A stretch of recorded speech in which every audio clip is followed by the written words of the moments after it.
Tuhan firman-Mu ajaib, kekal meski gunung menghilang. Tiada huruf yang gagal, tak terpatahkan siasat. Hidup seperti-Mu ya Allah, lebih dari emas. Aku bersaksi kitab-Mu, kitab yang suci. Mendengarkan firman-Mu, hibur hati yang luka. Terangilah langkahku kemanapun ku pergi. Biarkanlah firman-Mu berkuasa atasku. Ubahkanku, bebaskanku, ku mau menyenangkan-Mu.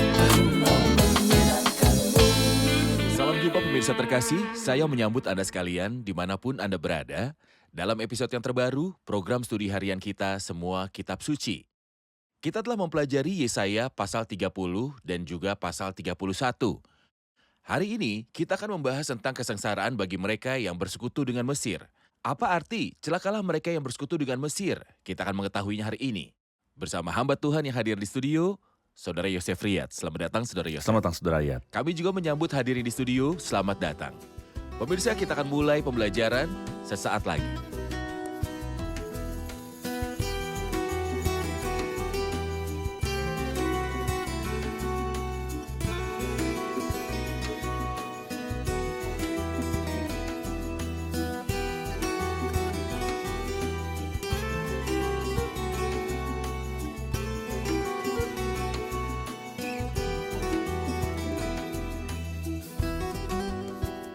Berjumpa kembali Saudara Terima Yosef. kasih Saudara Riyad. Mohon beri saya penjelasan tentang subjek pasal 30 dan 31 dalam seri pasal-pasal Yesaya. Sebenarnya pokok bahasannya kaya dan beraneka ragam, namun tetap menjadi pokok bahasan utama adalah peristiwa akhir zaman. Murka Tuhan terhadap bangsa ini karena mereka meninggalkan Dia. Mereka berpaling darinya dan pergi ke yang lain. Pada akhirnya akan ada keberkahan setelah mereka melewati masa kesusahan, mereka akan bertobat. Jadi Tuhan akan memulihkannya, bisa kita katakan dari ayat 1 sampai ayat 7. Dosa penyimpangan dari Tuhan. Kemudian dari ayat 8 ke ayat 11, kita lihat bersikeras menolak dari ayat 12 sampai ayat 14. Kita melihat penghakiman mengerikan yang akan menimpa mereka. Dari ayat 15 sampai ayat 17, pasien menolak resep dokter.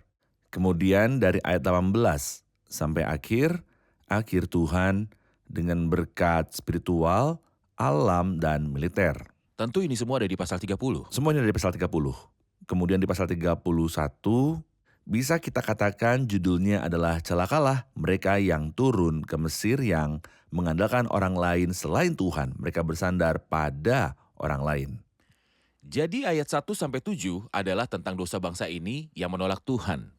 Ya. Di manakah dosa penolakan Tuhan ditunjukkan dalam ayat 1 sampai 7? Jadi ia mengatakan di sini sehingga dosa mereka bertambah-tambah di ayat 1. Yang dimaksudkan dengan dosa pertama, kemurtatan mereka dari Tuhan, ini adalah dosa. Kemudian berlindung pada orang lain. Mereka menambahkan dosa ke dalam dosa, menggunakan kata-kata Yeremia, sebab 2 kali umatku berbuat jahat. Kejahatan yang pertama adalah mereka meninggalkan aku, sumber air yang hidup. Kejahatan yang kedua adalah untuk menggali kolam bagi mereka sendiri, yakni kolam yang bocor, yang tidak dapat menahan air. Jadi meninggalkan Tuhan adalah dosa. Untuk beralih ke yang lain, Anda menambahkan dosa ke dalam dosa. Baik, kalau begitu sebelum kita tinggalkan bagian 1 sampai 7, ada beberapa kata sulit yang ingin kita pahami.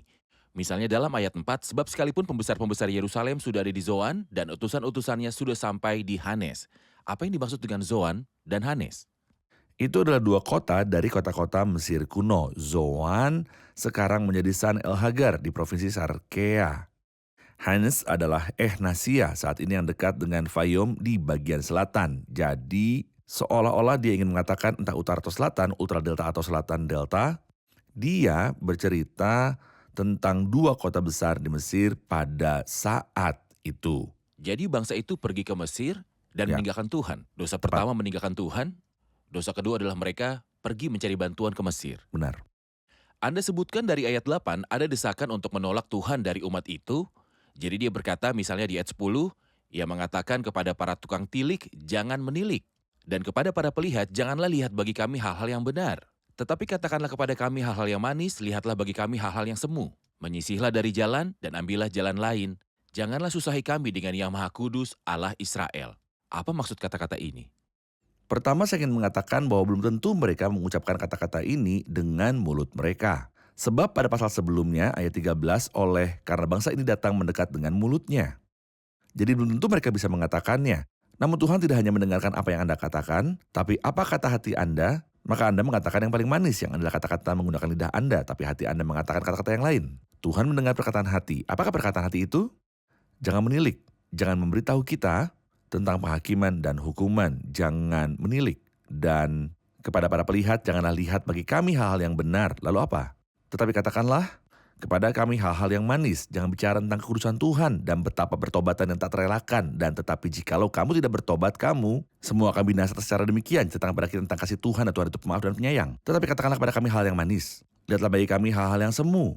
Jadi meskipun kata-katanya salah, namun kita ingin kesalahan ini menyisihlah dari jalan dan ambillah jalan lain. Janganlah susah kami dengan yang Maha Kudus, Allah Israel. Mereka menyukai kebohongan, karena mereka tidak menerima dan mengasihi kebenaran yang dapat menyelamatkan mereka. Dan itulah sebabnya Allah mendatangkan kesesatan atas mereka yang menyebabkan mereka percaya akan dusta, supaya dihukum atas semua orang yang tidak percaya akan kebenaran dan suka kejahatan. Untuk mencapai kenyataan secara praktis, kata-kata di sini adalah tentang sejarah bangsa, baik itu masa lalunya maupun masa depannya. Ya. Namun tahukah Anda bahwa di masa sekarang ini ada pula keinginan terhadap manusia mendengar pembicaraan halus. Mereka tidak ingin mendengar tentang kebenaran, pengendalian diri, dan penghakiman. Tidak, ini sangat jelas. Rasul Paulus berkata dalam perjanjian baru, karena akan datang waktunya orang tidak dapat lagi menerima ajaran sehat. Tetapi mereka akan mengumpulkan guru-guru menurut kehendaknya untuk memuaskan keinginan telinganya. Mereka akan memalingkan telinganya dari kebenaran dan membukanya bagi dongeng.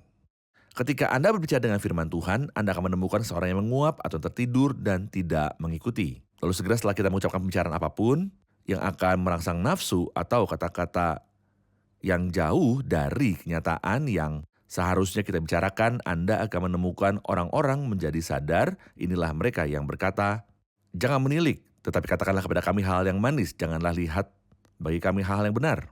Menyisihlah dari jalan dan ambillah jalan lain, janganlah susahi kami dengan yang Maha Kudus Allah Israel. Jangan bicara kerusakan pada kita, karena penjara seperti itu tidak membuahkan hasil. Herodes menolak Yohanes Pembaptis ketika dia berkata padanya, Itu tidak halal "Itu bagimu, tidak halal benar. bagimu." Yang memakai pakaian lembut berada di rumah raja, Benar, yang menyanjung raja dan raja senang dengan apa Ya. yang mereka katakan. tepat. Anda menyebutkan bahwa ayat 12-14 adalah penghakiman. Ya. Jadi ada dosa dari ayat 1-7, dan bersikeras pada dosa itu, meninggalkan Tuhan dan berlindung di Mesir. Ayat 8-11, dari 12-14 ada penghakiman dari Tuhan. Di mana kita melihat penghakiman di ayat-ayat ini? Ya, kita melihat penghakiman di ayat 13, namun sebelumnya kita mencapai ayat 13, saya ingin menjelaskan sedikit tentang ayat 12. Di ayat 11, janganlah susahi kami dengan yang Maha Kudus Allah Israel. Lupakan kata suci, lupakan kekudusan Tuhan. Sebab itu beginilah firman yang Maha Kudus Allah Israel. Anda tidak ingin Tuhan itu suci, tidak berlaku seperti itu. Tuhan tidak akan berubah menjadi keinginan Anda. Tidak, Tuhan itu kudus dan akan tetap kudus. Siapapun yang tidak menanggapi kekudusan Tuhan akan binasa. Maka ayat 13, maka sebab itu bagimu dosa ini akan seperti pecahan tembok yang mau jatuh, tersumbul keluar pada tembok yang tinggi, yang kehancuran datang dengan tiba-tiba dalam sekejap mata. Jadi seseorang berdiri di samping tembok tinggi untuk dinaungi dengan bayangannya, lalu tembok itu menimpanya. Saya pikir ini tidak jauh dari kenyataan. Seperti yang dibicarakan oleh Kristus dalam Lukas 13, orang-orang yang ada di Siloam, di Menara Siloam, di mana menara itu jatuh dan menewaskan 18 orang. Banyak orang saat ini duduk berpikir mereka terlindungi dengan bayangan lain selain Tuhan. Namun, bayangan itu adalah tembok yang bobrok. Benar, sebuah rumah yang akan segera runtuh tidak akan bisa berdiri. Dan Anda menaunginya, maka ia akan menimpa Anda dan membinasakan semua orang yang berlindung kepada selain Tuhan. Oke, ayat dimulai dari 15. Seperti yang telah Anda sebutkan, seorang dokter atau orang pintar yang menulis resep. Namun pasiennya menolaknya. Sebab beginilah firman Tuhan Allah yang Maha Kudus, Allah Israel. Dengan bertobat dan tinggal diam kamu akan diselamatkan. Dalam tinggal tenang dan percaya terletak kekuatanmu. Tetapi kamu enggan. Kamu berkata, bukan kami mau naik kuda dan lari cepat. Maka kamu akan lari dan lenyap. Katamu pula, kami mau mengendari kuda tangkas maka para pengejarmu akan lebih tangkas lagi. Mohon jelaskan tentang penolakan bangsa ini dan ketenangan yang ditetapkan Tuhan sebagai pengobatan. Nah, kelebihan Tuhan adalah Dia bukan hanya memberitahu kita tentang penghakiman, tetapi juga menunjukkan kepada kita cara untuk menghindari penghakiman itu. Tuhan tidak suka menghakimi. Dia tidak senang dengan kematian orang jahat. Setelah Dia mengatakan kepada mereka bahwa ada bahaya pada mereka, tembok itu akan runtuh dan membunuh mereka. Dia mengatakan kepada mereka bahwa ada jalan untuk melarikan diri dari murka dan ketenangan. Dengan kembali dan beristirahat, kamu akan diselamatkan. Kita dapat menafsirkan ini ke dalam bahasa perjanjian baru untuk pertobatan dan iman. Apakah Anda ingin diselamatkan, bertobat, dan percaya? Jika Anda bertobat dan percaya, betapapun jahatnya Anda, Tuhan akan menyelamatkan Anda. Namun mereka menolak resep dokter dan berkata, tidak, kami memiliki cara yang lebih baik. Bukan, kami mau naik kuda dan lari cepat. Tuhan berkata kepada mereka, maka kamu akan lari dan lenyap. Katamu pula, kami mau mengendarai kuda tangkas, maka para pengejarmu akan lebih tangkas lagi, maka tidak ada jalan lain selain bertobat dan beriman. Jika menurut Anda solusi alternatif, maka solusi ini tidak akan menguntungkan Anda sama sekali, karena penghakiman akan menangkap Anda. Kita akan menyaksikan laporan dan kembali untuk melanjutkan diskusi ini. Selalu sulit bagi kita untuk menunggu campur tangan dari Tuhan. Kita mempunyai banyak contoh di dalam Alkitab tentang mereka yang membawa masalah pada dirinya sendiri dengan tindakan yang tidak masuk akal dan juga sembrono. Karena mereka merasa bahwa mereka harus melakukan sesuatu untuk menjauhkan bencana tersebut. Padahal jika mereka sudah menyerahkan perkara itu ke tangan Tuhan, Dia akan bertindak pada waktu yang tepat untuk melaksanakan tujuan kasih karunia-Nya. Jadi, untuk meminta bantuannya pada saat kesusahan dan meminta kekuatan penyelamatannya adalah masalah khusus. Dan untuk menenangkan diri mengetahui hal itu, cintanya yang tak terbatas dan kebijaksanaan yang tertinggi akan menyebabkan Dia turun tangan demi kesejahteraan kita di waktu yang tepat karena Ia peduli dan tidak pernah meninggalkan kita. Kita telah menyaksikan laporan dan kita akan mendengarkan pertanyaan dari hadirin di studio. Kita melihat di ayat 2 dan 3 bahwa orang-orang berlindung pada lindungan Firaun. Mereka berlindung pada sosok yang bukanlah Allah. Ayat 2 berkata, yang berangkat ke Mesir dengan tidak meminta keputusanku untuk berlindung pada Firaun dan untuk berteduh di bawah naungan Mesir. Tetapi perlindungan Firaun akan memalukan kamu dan perteduhan di bawah naungan Mesir akan menodai kamu. Bagaimana hal ini dapat diterapkan dalam kehidupan praktis orang percaya? Iya, ada baiknya kita mempelajari sejarah dan masa depan dari bangsa ini. Namun bagaimana kita bisa mendapatkan manfaat praktisnya? Tuhan berbicara melalui semua peristiwa. Ketika suatu peristiwa terjadi pada saya harus menerima peristiwa itu dan pergi kepada Tuhan bersamanya. Jika suatu kerugian terjadi, kerugian itu bukan suatu kebetulan. Jika saya sakit, saya harus menghadap Tuhan dan bertanya kepadanya apa yang ingin Engkau sampaikan pada saya. Tapi kemudian Ia menghasilkan buah kebenaran yang memberikan damai kepada mereka yang dilatih olehnya. Namun jika semua keadaan yang terjadi pada saya, menurut saya itu terjadi pada semua orang. Janganlah anggap enteng didikan Tuhan dan janganlah putus asa apabila engkau diperingatkannya karena Tuhan mengajar orang yang dikasihnya. Jadi pergilah menghadapi masalah apapun terlebih dahulu kepada Tuhan. Lebih baik kalau saya punya kasus saya pergi ke pengacara. Bila ada sakit saya pergi ke dokter. Saya tidak mengatakan bahwa ini salah atau dilarang. Nah menurut saya apakah saya pergi ke dokter dan tidak menemui Tuhan? Apakah saya pergi ke pengacara dan tidak pergi ke Tuhan? Atau saya harus pergi dahulu dan bertanya pada Tuhan apabila Dia ingin beritahu saya sesuatu, saya bertanya padanya apa yang Kau katakan pada saya. Jadi dosanya adalah pada orang-orang yang pergi ke Mesir dan bukannya pergi kepada Tuhan. Tepat, Perpisahan dari Tuhan. tepat. Hal ini berlaku untuk segala usia, yaitu orang beriman yang pergi mencari pengganti Tuhan. Inilah dosanya. Baiklah. Saudara Yosef, setelah orang-orang telah menolak resep yang Tuhan tuliskan kepada mereka untuk pengobatan, kita mulai ayat 18, sebab itu Tuhan menanti-nantikan saatnya hendak menunjukkan kasih-Nya kepada kamu. Sebab Tuhan adalah Allah yang adil, berbahagialah semua orang yang menanti-nantikan Dia. Saya berharap bahwa setelah orang-orang menolak Dia dan bersikeras untuk tidak meminum resep pengobatannya, Tuhan akan menolak mereka sepenuhnya. Namun ada kata lagi tentang berkat, tentang keanggunan dan belas kasihan. Apa yang Anda lihat? Lalu mengapa Tuhan membawa kita ke dalam kesusahan dan kedisiplinan? Sehingga kesusahan dan kedisiplinan ini menyebabkan kita kembali kepadanya. Mengapa Yusuf bersikap kasar terhadap saudara-saudaranya? Karena dia benci mereka? Sama sekali tidak. Anda tidak akan pernah merasa dia benci mereka. Dia ingin mereka bertobat. Maka Yusuf, jika engkau ingin menghormati saudara-saudaramu, lalu mengapa kamu tidak berkata kepada mereka, aku Yusuf saudaramu? Aku akan melakukannya ketika mereka mulai menunjukkan pertobatan. Oleh karena itu kita baca di sini, sebab itu Tuhan menanti-nantikan saatnya hendak menunjukkan kasih-Nya kepada kamu. Sebab itu Ia bangkit hendak menyayangi kamu, lalu Tuhan punya niat memberkati, tapi Dia punya waktunya. Karena itu apabila berlambat-lambat nantikanlah itu, sebab itu sungguh-sungguh akan datang dan tidak akan bertangguh. Kapan itu akan datang? Saat buah pertobatan muncul. Jika mereka bertobat, maka Allah akan kembali pada mereka dengan keberkahan. Itu bukanlah penolakan terakhir. Tuhan akan Tidak. memulihkan mereka setelah pertobatan di masa depan. Benar. Dari ayat 27 saya melihat di dalamnya beberapa kata yang ingin kita bahas sejenak. Tuhan datang menyatakan dirinya dari tempatnya yang jauh. Murkanya menyala-nyala, ia datang dalam awan gelap yang bergumpal-gumpal. Bibirnya penuh dengan amarah dan lidahnya seperti api yang memakan habis. Hembusan nafasnya seperti sungai yang menghanyutkan, yang airnya sampai ke leher. Ia datang untuk mengayak bangsa-bangsa dengan ayak kebinasaan dan untuk memasang suatu kekang yang menyesatkan di mulut suku-suku bangsa. Di sini dia berbicara tentang kedatangan Tuhan untuk penghakiman dan murka. Kepada siapa penghakiman dan murka itu ditujukan? Nah, ada baiknya seperti yang kita sebutkan sebelumnya, ada berkat rohani dan itu berada di puncak. Dan kita melihat ini sampai ayat yang ke-22, berkat rohani lalu berkat alami. Seperti yang kita lihat terjadi perubahan sifat bumi pada masa pemulihan segala sesuatu dari ayat 23 sampai ayat yang ke-26.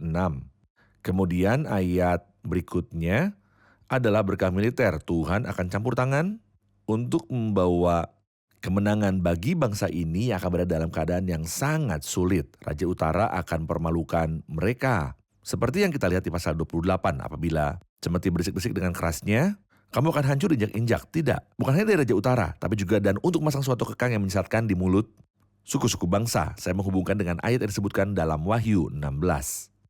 Keluar 3 roh najis yang menyerupai katak, dan mereka pergi mendapatkan raja-raja di seluruh dunia untuk mengumpulkan mereka guna peperangan pada hari besar, yaitu hari Allah yang Maha Kuasa.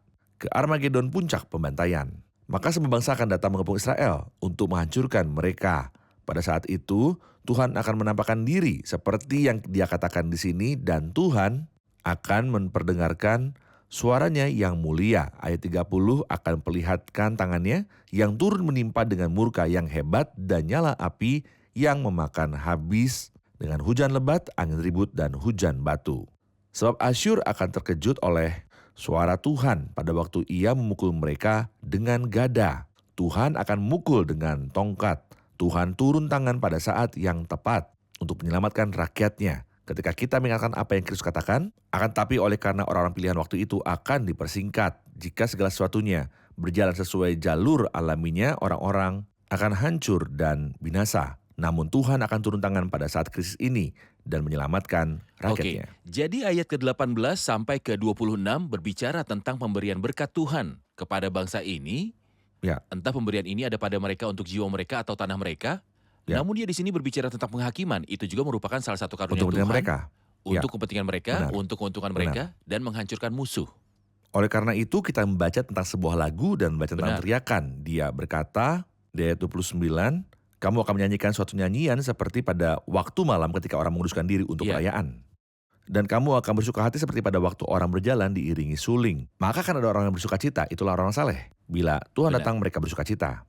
Dan orang jahat ketakutan. Baik, pastinya hadirin punya pertanyaan, kita dengarkan. Kita perlu klarifikasi ayat 33. Sebab dari dahulu sudah diatur tempat pembakaran, bukankah itu untuk raja, dasarnya dibuat dalam dan lapang. Puncaknya penuh dengan api dan kayu, nafas Tuhan menghanguskannya seperti sungai belerang. Ayat Apa? 33 membutuhkan klarifikasi, Saudara Yosef. Ya, kata Tofet adalah titik terendah di lembah Hinnom. Kata lembah Hinnom adalah kata yang Tuhan kita gunakan dalam perjanjian baru. Gei Hinnom, kata Gei berarti lembah dalam bahasa Yunani. Hinnom adalah tempat ini lembah Hinnom. Jadi Gei Hinnom bukanlah kata Arab, melainkan kata Yunani. Itu maksudnya lembah Hinnom. Apakah lembah Hinnom itu? Di luar kota Yerusalem, di mana mereka buang sampah, di lembah Hinnom. Mayat-mayat itu kemana? Mereka dikirim ke lembah Hinnom. Seperti ada cacing di mayat dan sampah, jadi mereka harus membakarnya untuk membuangnya. Masalah dari mayat dan sampah. Jadi Tuhan menggunakannya lembah Hinnom. Gehinnom sebagai metafora untuk keabadian orang jahat. Di situ ulat-ulatnya tidak akan mati dan apinya tidak akan pernah padam. Tofet kemudian yaitu bagian terendah di lembah Hinom. Dasar lembah. Dasar lembah adalah Ludah. Pastinya yang jelas di sini jadi tempat Suatu cemoohan. cemooh, bukan? Sebab dari dahulu sudah diatur tempat pembakaran yang Kristus katakan pada saat penghakiman orang hidup Matius 25. Enyahlah dari hadapanku, hai kamu orang terkutuk, enyahlah ke dalam api yang kekal yang telah sedia untuk iblis dan malaikat-malaikatnya. Memang tidak abadi tapi sudah dipersiapkan sejak lama. Bukankah itu untuk raja? Raja di sini adalah Raja Israel. Lalu apa yang harus dia lakukan di sini? Seolah-olah dia ingin mengatakan bukan hanya orang Assyria saja yang akan dilemparkan ke dalam lautan api, namun raja yang kita baca di kitab Daniel pasal 11 ayat 36, Akan melakukan. raja itu akan berbuat sekehendak hati. Padahal setidaknya ada 3 orang yang akan melantik Gehinom atau Tofet. Mereka adalah binatang buas, nabi palsu, dan orang Assyria. Itulah orang-orang yang paling jahat. Mereka akan masuk ke dalamnya 1000 tahun bahkan sebelum iblis, karena iblis akan masuk ke tempat itu setelah kerajaan milenial. Kita tentu konfirmasikan lagi kepada pemirsa terkasih bahwa binatang itu adalah pemimpin politik barat setelah masa Benar. pengangkatan, yaitu kesusahan besar. Benar. Nabi palsu adalah pemimpin agama yang berasal dari Israel, dari suku Dan. Benar. Kemudian Assyria atau Raja Utara yang terkait dengan peristiwa terakhir masa kesusahan besar sebelum kedatangan Kristus dan kerajaan milenial. Benar. Saudara Yosef, saya akan pindahkan pasal 31 dan ini berkelanjutan ke pasal 30. Itu juga berbicara tentang celakalah orang-orang yang pergi ke Mesir minta pertolongan, yang mengandalkan kuda-kuda yang percaya kepada keretanya yang begitu banyak dan kepada pasukan berkuda yang begitu besar jumlahnya, tetapi tidak memandang kepada Yang Maha Kudus Allah Israel dan tidak mencari Tuhan. Apa yang kemudian Anda lihat di sini? Saya melihat di dalamnya mereka berpaling dari Dia yang memberi istirahat. Siapa yang menyelamatkan kepada orang yang tidak bermanfaat dan tidak baik untuk apapun. Ayat 3 sangatlah penting sebab orang Mesir adalah manusia, bukan Allah. Kata manusia berarti debu. Bangsa Mesir dibandingkan dengan Allah, mereka adalah debu. Dan kuda-kuda mereka adalah makhluk yang lemah, bukan roh yang berkuasa. Dibandingkan dengan pelayan-pelayannya menjadi nyala api. Benar. Jadi Tuhan dan para malaikat yang Tuhan pakai. Percayalah pada Tuhan, namun sayangnya mereka pergi ke orang Mesir yang adalah manusia, bukan Tuhan. Kuda mereka adalah daging, bukan roh. Apabila Tuhan mengacungkan tangannya, tergelincirlah yang membantu dan jatuhlah yang dibantu, dan mereka sekaliannya habis binasa bersama-sama. Maka tidak ada kebaikan pada penolong atau orang yang ditolong, sebab Tuhan menentang ini dan itu karena keduanya telah berpaling dari Tuhan. Terima kasih Saudara Yosef, kita telah di akhir episode. Kita akan rangkum bersama hadirin.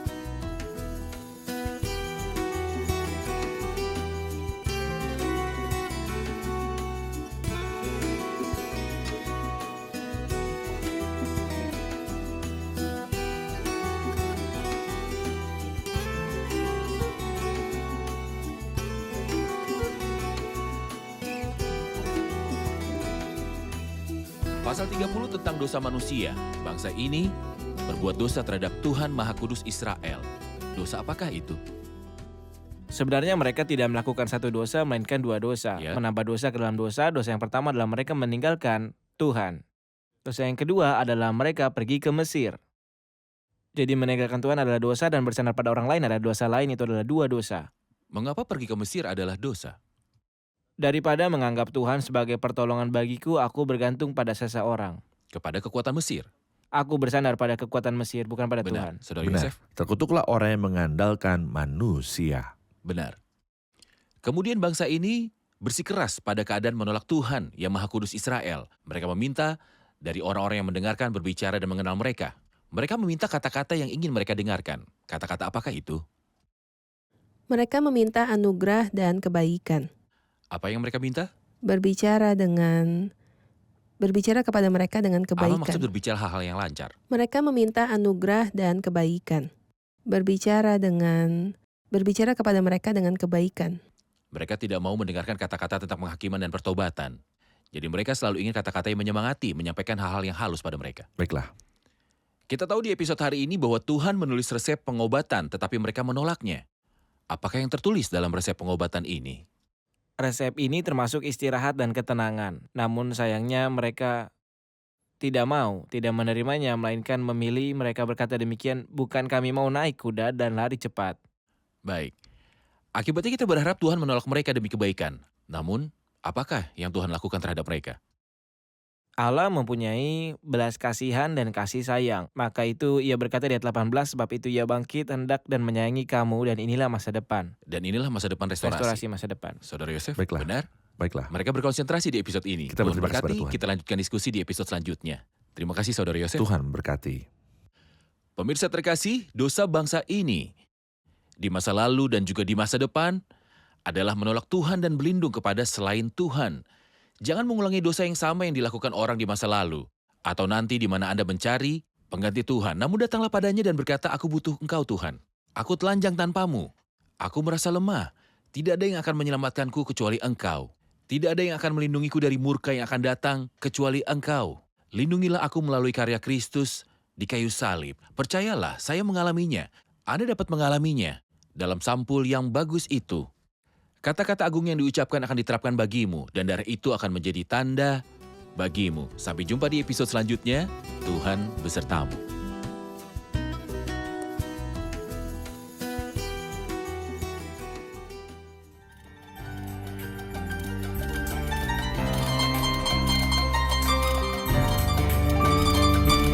خلاصك أبصر دوما كذا شئت يوما فيوما فهل بعد أحمل هما بهمي عليك ارتميت بهمي عليك ارتميت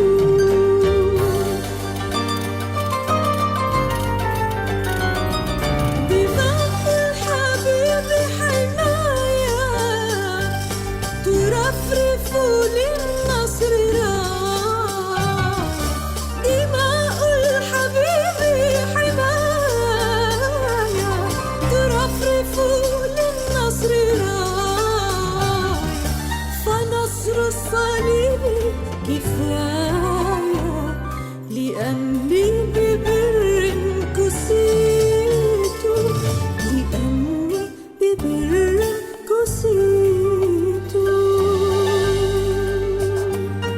جعلتك يا رب ملجأ اتخذتك في الضيق منجا جعلتك حصنا وبرجا هناك بأمن أبيت هناك بأمن أبيت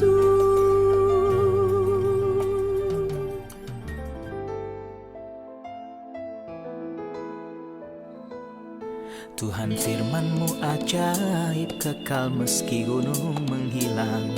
Tiada huruf yang gagal, tak terpatahkan siasat.